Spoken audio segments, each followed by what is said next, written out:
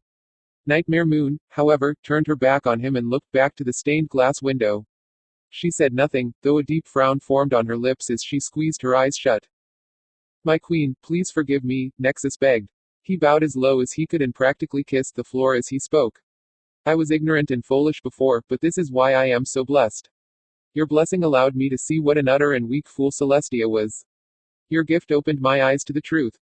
Or blinded you, Nightmare Moon whispered so quietly Nexus was unable to properly understand what she said. Before Nexus could ask what she had muttered, Nightmare Moon turned to face him once more, this time wearing a kinder expression. Spell Nexus, would you like to receive a greater blessing from me? Would you be willing to receive a gift more precious than any you have ever received from me before? Oh, of course, my queen, Nexus answered, looking as if he was on the verge of tears. It would be my eternal honor to receive any gift from you, no matter how small. Nightmare Moon's mane flared, and she stood tall before Nexus. Then prepare yourself. Nexus nodded, took a seat before his queen, and puffed out his chest in pride. He waited eagerly for the blessing he was about to receive, and he closed his eyes to try and hide the joyful tears streaming down his face. All the while, Nightmare Moon's mane slowly encircled him like the cool embrace of a morning fog. Yet, before Nexus realized what was going on, Nightmare Moon had put him to sleep just as she had subdued the guards of Canterlot Palace. She laid him down on the floor gently and spoke just above a whisper. I shall now grant the greatest gift I could possibly give you. I will return to you your freedom. With those whispered words, Nightmare Moon let her mane flow into Spell Nexus's body and phase through his flesh. She began to search for what she knew was already there, a parasitic blessing of magic. It was the only explanation that made sense to her after hearing how much Spell Nexus once cared about Princess Celestia. The enchantment Nightmare Moon found was more advanced than she could have ever imagined. Every fiber of Nexus's being was choked with the so-called blessing. The foreign magic was everywhere, like a thick network of roots in fertile soil, and the magic was pulsing with a steady, reliable rhythm, like a heartbeat. Just like with Twilight, Nightmare Moon found the core of the infection in Nexus's head. Though she quickly discovered that the infection's core had overtaken Nexus's entire brain, where in Twilight it was more like a cancerous growth on the back of her skull. Despite being more advanced, the infection felt the same to Nightmare Moon, so she tried to do as she did before. She used her magical mane to try and pull at the roots to remove the blessing from Nexus's body. Yet, when her mane made contact with the infection, it attacked. It shocked her like it was zapping her with lightning, and, for a moment, it filled her mind with strange thoughts. The suddenness of the attack made Nightmare Moon pull her mane back, and she quickly distanced herself from Nexus in fear he had been the one that attacked her. Yet, even as he began to sit up, Nexus's movements were sluggish and sloppy, as if he was sleepwalking. Nightmare Moon watched as Spell Nexus sat up straight. He rolled his head back and allowed his mouth to open in a silent scream. For a moment it looked as if Nexus wasn't breathing, but then he coughed and something began to spill out of his mouth. It was a ghastly black smoke that looked both sickly and poisonous. With each breath Nexus took, more of the smoke escaped his mouth, and the vapors began to circle and wrap around him while a larger cloud formed above his head. The cloud continued to grow and drift towards Nightmare Moon.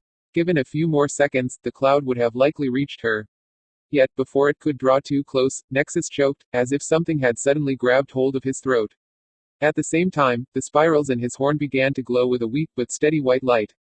That light spread from his horn to the rest of his body, covering almost every inch of his coat. When it had dissipated, Nexus's body was painted with glowing eldritch swirls which seemed to originate from his cutie mark. Chains of magic then appeared from the glowing designs. They lunged out, somehow grabbing hold of the black cloud. They wrapped around it and dug in, binding the smoke before snapping taut and pulling the cloud back into the air above Nexus's head. Nightmare Moon anxiously fluttered her wings in an effort to relieve the uneasy feeling that was gripping her. There was something about the cloud that made the hairs on the back of her neck stand up, yet, at the same time, she felt drawn to it. Taking an anxious step, Nightmare Moon walked around Nexus, keeping her distance until she stood just to his left side. She focused on the white, eldritch patterns that had appeared across his body. It was a spell of some sort, there was no doubting that, but it was not a spell she had seen before. Nightmare Moon began tracing the arcane lines with her eyes, trying to see if there was any rhyme or reason to the way they were laid out. She had come across a few books in the library about geometric magic, ones she had searched for when she had heard her resurrection spell had relied heavily on the ancient form of sorcery. Yet focusing solely on the white lines proved to be a mistake. As Nightmare Moon tried to find meaning in the spell that had appeared across Nexus's coat, the cloud was inching its way closer to her. It approached her slowly from the side, the mystic chains still pulled taut. When Nightmare Moon finally noticed how close the cloud had come, it was already too late. Striking with the speed of a snake, the cloud lashed out, surging through a hole in the chains. Nightmare Moon wasn't able to jump away fast enough, and the cloud pressed against the side of her body. From that one moment of contact, Nightmare Moon felt as if a sea of emotions was pouring into her.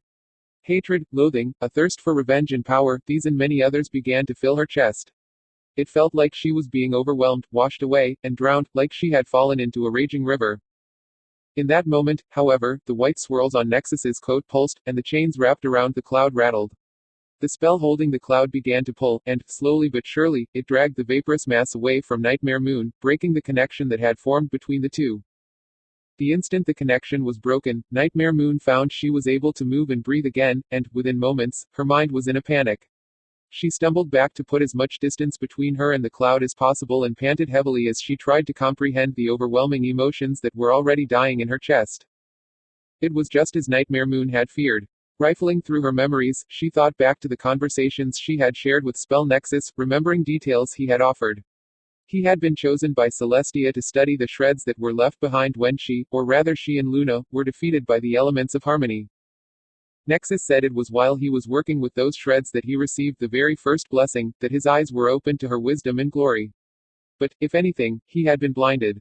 He had been twisted and turned into a tool by a will that wasn't his own, much like how Nexus had used the poisonous magic to turn Twilight against her. Spell Nexus was the mastermind behind the Children of Nightmare, but it was not his will that drove him forward. He was just another victim, the first victim, and the true evil behind the Children of Nightmare, behind all that had happened in Equestria. It was none other than Nightmare Moon herself. The black cloud, Nightmare Moon could only guess that it was once a shred left behind by the elements of harmony. It was part of her, arguably the worst part, her unmatched loathing of the royal sisters, her arrogant sense of superiority, and her thirst for vengeance. The echoes of her most powerful emotions, the emotions that had once made Nightmare Moon seek the eternal night, had attacked, entered, and corrupted Spell Nexus. It was those emotions that drove Nexus to turn against Celestia, to form the Children of Nightmare, and to attempt the resurrection spell. If that was the case, why hadn't that poisoned magic tried to rejoin with the rest of the shreds when the spell was being cast? Why hadn't it left Nexus and merged with her? That was when Nightmare Moon realized the purpose of the white geometric designs that crisscrossed Nexus's body. It was a binding spell, meant to hold a majority of the tainted magic. Nexus was the headmaster of Celestia's school and a previous student of the princess. He wasn't an idiot, and he must have known that dealing with the shreds would be dangerous. Nightmare Moon could only guess that he prepared a binding spell either before he began working with the shreds or after he realized he had been attacked. Nexus, the real Spell Nexus, had turned his body into a living prison, even if it meant that the corrupting magic was free to twist his mind. Yet the binding spell was not perfect. He was able to spread his blessing, by releasing small pieces of the corruption inside him. It was a bitter truth, and Nightmare Moon still wished to punish the pony who had almost killed Twilight. She, however, could not deny Nexus's innocence. He was just another victim. He was just another pony she had hurt. And she had to try to set things right. Lightning crackled around Nightmare Moon's horn, and the energy quickly spread to her mane. She would attack this poisonous magic outright and destroy it. She would rid the world of it. She would destroy the thing that had dared to threaten the ponies she cared about. She would destroy the worst part of herself. That one thought, echoed in Nightmare Moon's mind like a haunting call, and it stirred something deep inside. She hesitated and just stood idly while the black cloud continued to reach out to her, even as the binding spell on Nexus's body kept pulling it back. The cloud was a part of her, the worst part, but it was still a part of her. Without even thinking, Nightmare Moon took an anxious step forward, now understanding why she was drawn to the cloud. It was her vengeance, pride, and loathing. It was the thing that would let her become the merciless ruler that every pony expected, it would let her become a whole mare again. It was the part of her that would actually enjoy being Equestria's tyrant queen. The cloud was just inches away now, and Nightmare Moon came to a stop when she saw it try to close the minuscule distance that kept the two separated. She shut her eyes and tried to fight the temptation building in her mind. If she joined with this, she would be able to forget about it all. Forget about her friends, about Twilight. She could simply forget about the time she had spent as a filly. Nightmare Moon opened her eyes, and a predatory smile spread onto her lips. Yes, she would be able to forget, and then she would be able to take her revenge. She would make the bearers of the elements of harmony pay for what they had done. She would smash the ancient power as she had before and lead those who had wielded it against her to their just reward, a tight-fitting rope and a long fall from the gallows. She would watch them plummet until the noose tightened about their thin little necks. She would watch them all fall. She would watch Twilight fall, twist in the wind, and receive her due punishment for abandoning Equestria's true queen.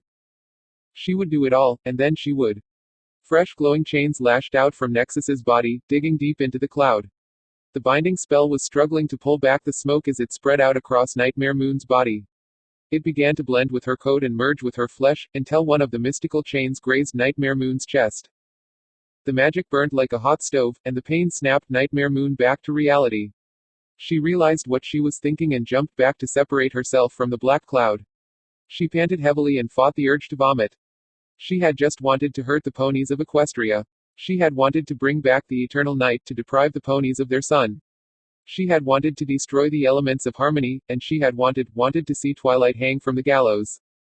A flutter of movement in the periphery of her vision drew Nightmare Moon's attention, and she saw the cloud inching towards her once again. This time, however, she retreated from its reach while her eyes and mane flared. No, she snapped at the cloud. I don't want you. I don't care if you're some missing piece of me, I don't. Nightmare Moon's words died on her lips as she was hit with a cold realization like some pony had thrown a brick in her face. Her breathing became slow, and tears formed in her eyes. She began to laugh and cry at the same time. Laughing at how stupid she had been, and crying because of what she had lost. The part I've been missing, Nightmare Moon echoed, half-heartedly stomping the ground, venting frustration from her own idiocy. Without you, I'm not the same mare I used to be. Without you, I could have gone on being ignorant, continued being a silly, scared filly. I could have just stayed Nyx. That thought sparked something inside Nightmare Moon like a match being tossed into a powder keg. It ignited a rage like none she had ever felt before. Her gaze quickly hardened, focusing on the black cloud with an unmatched hatred. And you took that away from me. Nightmare Moon bellowed. You couldn't be satisfied. You couldn't take defeat. You had to corrupt innocent ponies and finish the resurrection spell. You had to make me remember everything I've done and convince me to do things I can never be forgiven for. And, because of that, now, they all hate me. I can never be happy again because of you. The surge of anger in Nightmare Moon's voice seemed to give strength to the cloud. The dark magic swirled into a frenzy and strained against the chains that bound it to Nexus. As Nightmare Moon calmed herself from the outburst, so did the cloud, yet it continued to reach out to her. But no more, Nightmare Moon seethed as her eyes hardened with cold determination and tears streamed down her face. In that moment, the cloud of smoke changed. It no longer reached for Nightmare Moon. Instead, it was trying to distance itself from her. It was trying to flee despite the fact that it was still being restrained by the binding spell. Nightmare Moon spread her stance, and her eyes began to glow white with her magical power. The gentle waving of her mane grew more violent and the magical field of stars rose upward like a roaring fire. Her mane stretched out and began to pool against the ceiling like the night when she first came back to Equestria, when her mane filled the air inside the Ponyville town hall. I won't be the mare you want me to be, Nightmare Moon spoke, punctuating her sentence with a crack of lightning. It arched down and struck the black cloud, causing part of it to vaporize and burn away. The cloud surged and swirled in a panic, struggling with greater force against the binding spell like a caged animal. I won't let you hurt the ponies I care about anymore. I won't let you hurt Rarity. Or Rainbow Dash. Or Applejack. Or Fluttershy. Or Pinkie Pie. Or Cheerily. With each name, Nightmare Moon brought down a crack of arcane lightning from the dreadful storm her mane and tail had formed in the air of the throne room. With each strike, part of the black cloud was eradicated. The dark vapor scrambled and roiled, like it could feel the pain of being struck by the focused magical energy. I won't let you hurt Apple Bloom. Or Scootaloo. Or Sweetie Belle. Or Twist. I won't let you hurt my friends ever again. Quote. The next bolt Nightmare Moon called down was stronger than the ones before, her rage giving strength to her spell. It blew a significantly larger hole in the cloud, but, unlike the bolts before, Nightmare Moon also felt the lightning striking her as well. It was like she had been stabbed in the chest with a dagger, and the searing pain made her grit her teeth. Despite the fact that it was trapped inside Spell Nexus, Nightmare Moon still shared a link with the cloud. It was a part of her, and her base instincts of self-preservation were screaming for her to stop.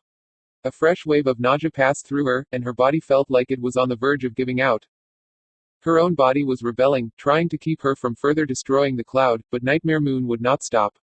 Keeping herself on her hooves through sheer willpower, she continued. I won't let you hurt any pony ever again. This time, when Nightmare Moon shocked the cloud, it audibly hissed in pain, its form writhing in the air like a bag of wounded snakes. It was hurting, but it was a pain she did not hear or see, but felt herself.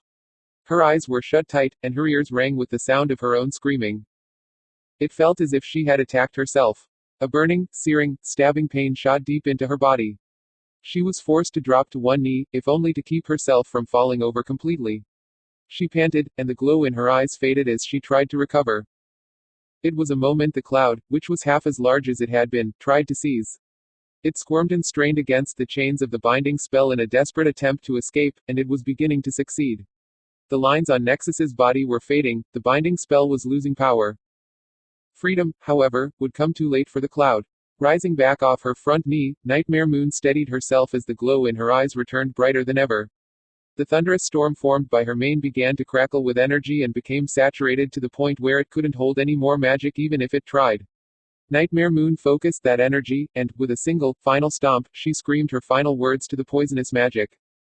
I won't let you hurt Twilight, ever, again. Quote. The surge of lightning that was released at that moment was like none other seen in Equestria. The thunder blew out the throne room's stained glass windows and cascaded across the land. The sound felt like an earthquake in Ponyville and was clearly audible even in distant Appaloosa. The bolt of arcane energy itself was as thick as a tree trunk and shone like a miniature sun. The throne room was completely bathed in light, and any pony who happened to be looking at the throne room's windows was blinded for a few seconds by the bright glare. The thunderous sound of the spell drowned out Nightmare Moon's scream. Even though she couldn't hear herself, she knew that the sound coming out of her mouth was blood-curdling. The pain, it was like nothing she had ever experienced before. It was worse than when she had been attacked by the elements of harmony. It felt like she was being burned and stabbed to death from the inside out. To Nightmare Moon, it felt like the pain and the spell went on for an eternity. It was, however, only a few seconds before the spell was spent. The arcane lightning slimmed and faded before completely disappearing, leaving only a few lingering arcs of energy to cascade across the room. With the spell ended, Nightmare Moon collapsed into a trembling, panting mass on the floor. Her body tried to recover from the pain and her vision swam. She didn't know how long she lay there, but, as soon as she had the strength, Nightmare Moon raised herself up off the floor and looked across the throne room. Spell Nexus had been blown clear by the thunderous explosion and was now lying unconscious against a far wall. The glowing white lines on his body looked broken and jagged and were now starting to fade away. The binding spell had been broken, but it had served its purpose. The dark cloud was gone, but Nightmare Moon could see something remained of the poisonous magic. It was a pathetic little blob of black gunk that oozed and gurgled. It was no larger than a field mouse, and it rolled like a sickly, sticky ball of tar. It was inching its way towards the throne room door, still trying to flee. Sneering and grunting, Nightmare Moon forced herself back up onto her hooves. Her legs were shaking, but she kept her balance enough to begin walking forward. It took only a few steps to catch up with the little ball of black ooze, and she stomped her hoof down on it once she was close enough. Then, without a single word of mercy or regret, Nightmare Moon's eyes flashed white once more. A final jolt of energy surged down her leg, and the ooze burned and hissed beneath her hoof. She winced at the slight pain in her chest, but Nightmare Moon did not relent until the ooze was nothing but an ashy smudge on the floor. And with that, Nightmare Moon took in a single deep breath, held it, and then let it slip out slowly. She stood there for several long moments, taking in everything she had just done, and she was happy. Equestria, her friends, Twilight, they were all safe. She had destroyed the thing that had tried to hurt those she cared about. But what else had she just done? She had destroyed a piece of herself, the part that would have made everything she had done, everything she had accomplished, have meaning and purpose. Now, she truly and forever was stuck between two lives. She could never be Nyx again, and she had just burnt away the part of her that could have found happiness living the life of the true tyrant Queen Nightmare Moon. Still, the fleeting moment of happiness in her chest lingered. She had done something right, and, even if Equestria as a whole hated her for the rest of eternity for what she had done, she had at least done this much right. And it wasn't going to be the last thing she did right either. Tilde tilde tilde. Creek, Creek. At a larger home on the outskirts of Ponyville, a single filly sat on a swing in the front yard. The hinges of the swing set creaked and squeaked. The filly wasn't really swinging. She was just rocking a few inches back and forth, driven more by the occasional gust of wind than her own power. She sat with all four hooves on the swing, and her eyes were focused on the ground. Her dad always used to push her on the swing. He got busy sometimes, had to work late, but he always made time to push her on the swing. The swing had been her favorite birthday present, even more than her tiara. It was the only thing her dad was always willing to do with her. He was always willing to give her a short push, even if he was heading out to work or going someplace. That was before Nightmare Moon came back. The past few weeks had been the worst of the filly's life. Almost every pony in town was mad at her. Some outright blamed her for everything that had happened, but the worst part was what had happened with her father. When Nightmare Moon came back, her father left home to go work and live in the castle. Her mother had said that he was working for the queen, that they should be happy. Her mother had said that her father was now a powerful stallion in the government, and that's why he had left. He was important to Nightmare Moon, and that they should be happy. Yet Diamond Tiara wasn't happy at all. She continued to stare at the ground, not even caring that her tiara had fallen off and was now sitting in the dirt underneath her swing. She didn't care about that stupid thing, didn't care if Daddy was important or powerful. The only thing she wanted was to have him back. He'd make all the mean ponies stop teasing her. Ponies never made fun of her when he was around. That, and she missed him. Diamond Tiara sniffled, using a front leg to wipe her nose. She didn't cry, not because she wasn't sad. No, her tears were held back by her anger. She wanted to make Nightmare Moon give her daddy back, but she was scared. It was stupid to think she was scared of Nyx, but Nightmare Moon was scary. Why did Nightmare Moon need him anyway? She had so many other ponies working for her, why did she need to take her daddy? Diamond Tiara grumbled, pouted, and did her best to keep herself from crying as she continued to think about her father. She had been moping around inside the house, but her mother had encouraged her to play on her swing. She had gone outside and sat down on the swing set just to be left alone. Still, she didn't swing. What she wanted the most was to be pushed. She wanted to get a push from her daddy, but he didn't come home anymore. She didn't see him in town either. He was just gone, stolen away. And, if her father wasn't there to give her a swing, Diamond Tiara didn't want to swing at all. She just wanted to sit there and wait until her father finally came home to give her a push. Amidst the creaking and whining of the swing's hinges, Diamond Tiara heard another creak. The house was surrounded by a white picket fence, and the new sound she heard was the creaking of the front gate's hinges. Diamond Tiara first thought it was Silver Spoon, and she lifted her head to tell her friend she wasn't in the mood to play. Yet, when she looked up, her gaze met a pair of azure eyes. She stared at those eyes for a long time, and they stared back. The pony who owned those eyes took a tentative step forward, and then broke into a gallop. Diamond Tiara just as quickly jumped off the swing and ran to meet the other pony, leaping into his embrace. She hugged the stallion tightly around the neck, and he held her and his front hooves just as tightly. Diamond Tiara's mother poked her head out the front door. Diamond Tiara, sweetie, it's time for din, she began, only to fall silent. She looked at the stallion her daughter was hugging, and her own eyes began tearing up. Rich, is that you? Filthy Rich looked up, smiling through the tears streaming down his face. In an instant, Diamond Tiara's mother was outside, joining the warm embrace the family was sharing. Daddy, does this mean you're not working for the Queen anymore? Diamond Tiara asked. Yes, it does, Rich said with a nod, not even bothering to wipe away the tears on his face. She released me. Released. But honey, I thought. Not now, darlin', Rich said, quickly sneaking a kiss from his wife. I promise I'll explain later. So, I heard dinner is ready. Yes, it is. Good. Diamond Tiara and I will be right in, but first, I want to push my daughter on her swing. The mare nodded, and Diamond Tiara laughed as she quickly galloped over to the swing, Mysteric following behind her. Soon, Diamond Tiara was giggling and laughing, calling out to be pushed higher while her father smiled, tears of joy pouring from his eyes. All across Equestria, similar homecomings occurred. Stallions and mares who had once served Nightmare Moon were returning to the families and friends they had all but abandoned. As each was greeted with warm embraces and tear-filled eyes, those who had once served Equestria's queen spoke of how they had not been fired from their jobs, but released, given back the freedom they never knew they had lost. Tilda. Zecora nosed open the door to her hut, returning to her home after gathering herbs and roots she would need for her latest brew. She smiled as she stepped inside and sniffed at the aroma that hung in the air. It smelled just as it needed to. She took in the scent a few moments longer before turning to look at her bubbling cauldron.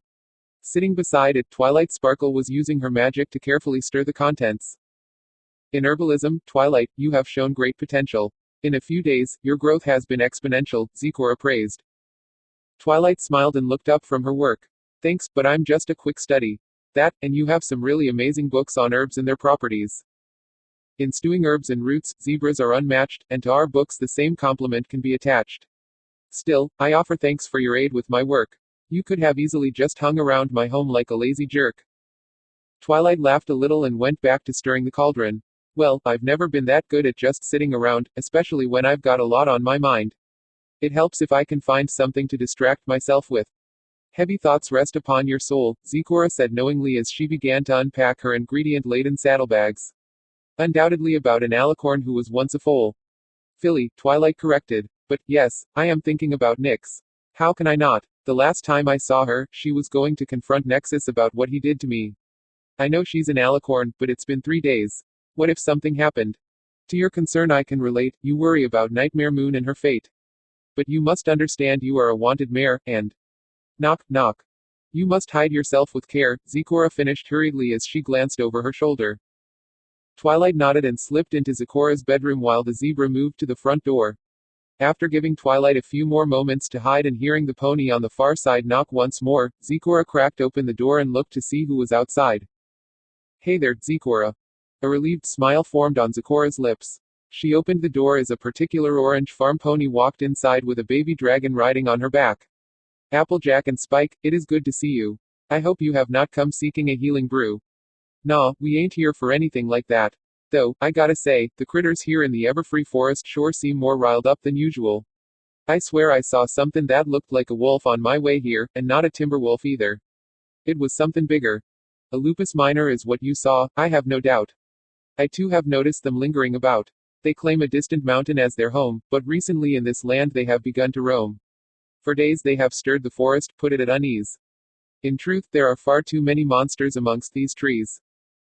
Applejack glanced outside as if she would see one of those monsters looking in on them through one of the hut's windows.